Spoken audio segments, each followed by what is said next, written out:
শুভ সকাল বন্ধুরা, কেমন আছো তোমরা সবাই? আশা করি তোমরা খুব ভালো আছো। তোমাদের ভালোবাসাতে আমিও খুব ভালো আছি। তো বন্ধুরা দেখো, এই পায়েস না, এটা হচ্ছে দুধ ভাত। তো বড় মেয়ে আর ছোটো মেয়ের জন্য সকালবেলা টিফিনে দুধ বিস্কুট খেয়েছিল ওরা, কিন্তু তাও ওদের জন্য টিফিনে আজকে গোবিন্দভোগ চাল রান্না করেছিলাম। তো অন্যদিন না একটুখানি নুন মিশিয়ে দিয়ে আর কি ভাতটা করতাম, তো আজকে তা করিনি, নুন ছাড়াই ভাতটা আর কি সেদ্ধ করেছি। একটা ছোটো একটা আলু দিয়ে ছোটো ছোটো করে কেটে নিয়েছিলাম, তো আলুও আছে এর মধ্যে। তো যাই হোক, আমার একটুখানি দুধ ভাত খেতে ইচ্ছে করলো, তা যা দুধ ছিল নিয়ে চলে আসলাম দুধ ভাত খাওয়ার জন্য। আর আজকে হচ্ছে হনুমান জয়ন্তী, তো তাই জন্য ভাবলাম একটু নিরামিষই খাই, কারণ যদি হয়তো যেতে পারি মন্দিরে, নাও পারি, ভাগ্য সঙ্গ দিচ্ছে না। সে যাই হোক, একটাই আলু অবশিষ্ট ছিল, কি করব দেখো। বাবা থাকলে তাও একটুখানি ফট করে এনে দিত, কিন্তু সেই সময়টুকুনি নেই আমার কাছে। তো এই একটা আলু দিয়েই রান্না করব। দেখো বাঁধাকপি, ছোটো একটা বাঁধাকপি, সেটা পুরোটাই কেটে নিয়েছি, এই টমেটোটা দিয়েই করব রান্না।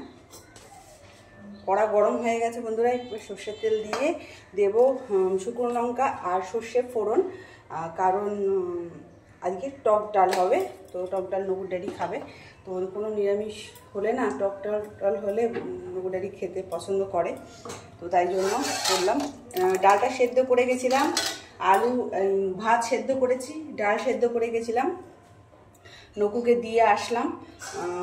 তো যাই হোক, নকুকে দিয়ে এসেছি, মিষ্টির দোকানে গেছি, মিষ্টির দোকান থেকে সে বোঁদের মতন যে ইয়েগুলো লাড্ডুগুলো সেইটা কিনে নিয়ে এসেছি।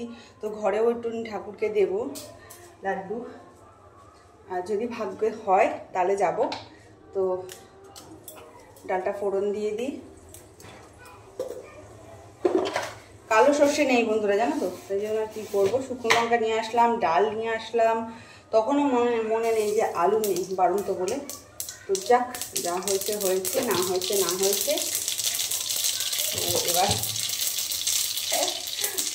এবার ডালটা ফোড়ন দিয়ে দিই। তো ওই দেখো, সর্ষেটা বেশ ভালোভাবে ফুটে গেছে, আর দিকে ডাল সেদ্ধ করে রেখে দিয়েছি। তো এই ডালটা দিয়ে দেবো এবার ফোড়ন।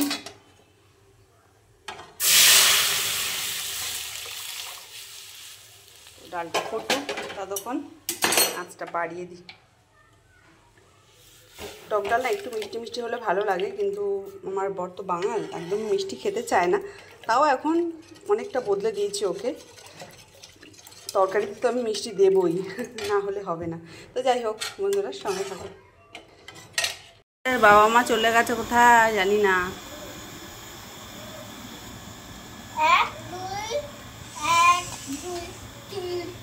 দেখো বন্ধুরা, কিছু কিছু জামা কাপড় এখানেও মেলেছি, আর এই যে ম্যাও বসে রয়েছে। আজকে বসেও কোনো লাভ নেই, আমাদের নিরামিষ আজকে।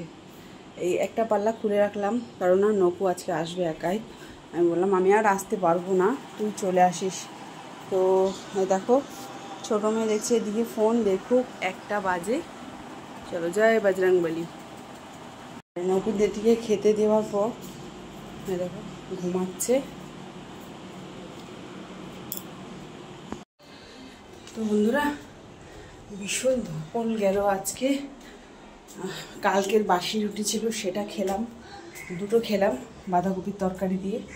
আর এখনও উপরে আসলাম স্নান করতে, উপরে স্নান করব, বাথরুমে যাব। কেননা এখানে কোমর পায়খানা, তো নিচের বাথরুমে গেলে ভীষণ পা ব্যথা করে।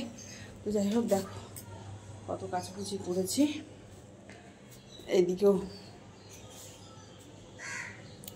অনেক কেটেছি। তো ছাদে যাব, স্নানের পর যাব ছাদে, গিয়ে ফুল তুলে নিয়ে আসবো। ফুল একদমই অল্প হয়েছে, বেশি হয়নি, নয়নতারাও বেশি ফোটেনি, জানো তো। তো যাই হোক, আর তো চলো, রান্নাঘরের অবস্থা ভালো নেই, গ্যাস মুছিনি, কড়া মাজিনি, আমি পারছি না আর, মানে একদম ভালো লাগছে না। তো যাই হোক চলো বন্ধুরা, স্নানটা করে পুজো দিই। আজকে বজরংবলীর জন্মদিন, তো লাড্ডু প্রসাদ নিয়ে এসেছি, তো পুজো দেবো। আর ছাদে যাবো, তখন আবার তোমাদের সামনে আসবো, সঙ্গে থাকো। কোন বড়টা? হ্যাঁ, রাখো। তো বন্ধুরা, 8:30 বাজে, রান্না করতে আসলাম। কি রান্না করব সেটাই ভাবছি। তো ভাবতে ভাবতে নিয়ে আসলাম মাই হচ্ছে ছোলার ডাল। তো চলো শোনা, রেখে দাও রেখে দাও রেখে দাও, একটা করে রাখো। তো ছোটো মেয়ে ফ্রিজে জল রাখছে, সব ভরে নিয়ে আসলাম। চলো রাখো তাহলে। দুপুরবেলা একটু শুয়েছিলাম খাওয়া দাওয়ার পর, তো ভিডিওটা ভালো হয়েছে। খাওয়া দাওয়ার পর একটু শুয়েছিলাম, তো তারপরে উঠে চা হলো দুবার করে, মুড়ি মাখা করলাম, পেঁয়াজ টেয়াজ কিছু দিইনি কারণ আজকে নিরামিষ ছিল। আর খাওয়ার পরে তাও অনেকক্ষণ বসেছিলাম। মা দেখে সীতা, সে সীতা একটু দেখলাম আজকে জয়ন্তী আর কি, হনুমান জয়ন্তী আজকে। যাই হোক, এই যে মেজেছিলাম সেই সকালে, এখন এগুলোকে সব তুলে তুলে তুলে তুলে রাখছি। কিছু জিনিস মাজা বাকি রয়েছে, সেগুলো মেজে রান্নাটা বসাই। বন্ধুরা তোমরা সঙ্গে থাকো ততক্ষণ। আর আজকে করবো ছোলার ডাল। দেখো এই ছোলার ডাল নিয়ে আসা হলো, ছোলার ডালটা সেদ্ধ বসাই।